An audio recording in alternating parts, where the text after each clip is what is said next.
Tell what's take on men and mental health? That's a very controversial topic because I think a lot of the times we don't actually speak about men and feelings or how men actually experience their feelings. And a lot of the times there's a lot of misconstrued notions, kind of like also spanning or stemming from intergenerational trauma. Where a man's not supposed to cry, a man doesn't have feelings, a man actually needs to support his family and get on with it, and they can't be vulnerable. And part of it is a lot of men then feel very ashamed to actually speak about how their day is or how they're actually feeling about certain situations. And I've seen it within this field of addiction where even when we sit with men in group, they're very much reserved and they struggle to even talk about if they're feeling sad because in their minds think they're not man enough, that they are actually feeling hurt by situations or by how their loved ones do see them or do treat them. And so in their minds, they think they're not important. In their minds, they think that their feelings actually should be put on a back burner and they should just get on with it. And it becomes a really sad reality when you see the men within the space or within, like in general, in society, want to speak up, but they actually feel like they don't have a voice because their voices have been taken a long time ago. And then their mental health then deteriorate as a result of that because they actually have to constantly suppress their feelings and they have to pretend in the face of everyone that they are okay, that they've got this, that they the man of the house. And so a lot of men nowadays also struggle a lot with their self-image and they struggle a lot with their self-worth because of that. In their mind, if they're not working a good enough job, if they're not earning enough for the home, they actually feel very much inferior to everyone else because in their mind, they're not the provider. And so their self-worth deteriorates as a result of that. And the sad reality around it is that they even struggle sometimes to even speak about it in their homes. They are not okay, that they actually feel so much pressure, either from society or even from their own families, that now that they're not providing or they've lost their jobs and so forth, they feel a lot more, they feel like little kids actually. So social media plays a big contributor.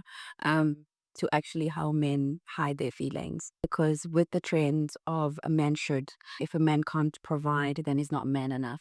If a man can't give their woman or they like an allowance, then they're not man enough. So they should be single. In a lot of ways, that also within that trend, that also started as well within their own family structure, their own families where they've been made to feel if they're not giving or they're not giving something that they're not enough. And so social media then continues that trend of, okay, and man should actually provide, A, B, C, and D.